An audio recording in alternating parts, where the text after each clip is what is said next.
একটি সিমেন্ট বোঝাই লরি নিয়ন্ত্রণ হারিয়ে দোকানের মধ্যে ঢুকে যায়। ঘটনাটি দক্ষিণ ২৪ পরগনা জেলার কুলপি থানার নিশ্চিন্তপুর এলাকার ঘটনা। তবে সূত্রের খবর, আনুমানিক আজ সকাল ৫টা ৩০ মিনিট নাগাদ এই দুর্ঘটনা ঘটে। ১১৭ নম্বর জাতীয় সড়কের পাশে একটি বন্ধ থাকা দোকানের মধ্যে নিয়ন্ত্রণ হারিয়ে লরিটি ঢুকে যায়। তবে হতাহতের কোনো খবর নেই। ঘটনাস্থলে কুলপি থানার পুলিশ।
কিভাবে জানতে? আমি এসে দেখছি 5:30 হয়েছে। এটা কোথায় হয়েছে?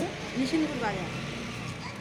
এই দোকান যে ছিল, দোকানে কি পাকার দোকান, কিছু ভগবানপুর বাড়ি। এই যে লোক ছিল ওখানে? না, দোকানে লোক থাকে না। ওই দিদিরা ওই দাঁড়িয়ে আছে, ওই কাছে দাঁড়িয়ে। আপনার নাম? রাজকুমারী নাইয়া।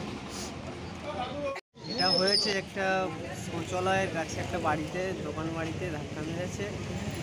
ক্ষতিও হয়েছে, গাড়ির চালককে দেখা যায়নি। এটা কি গাড়ি ছিল?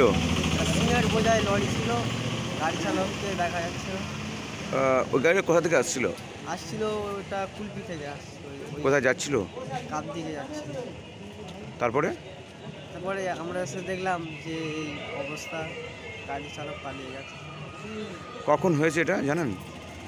ঠিক সকাল 5টার দিকে। আপনার নাম? আমার নাম নাজবুল।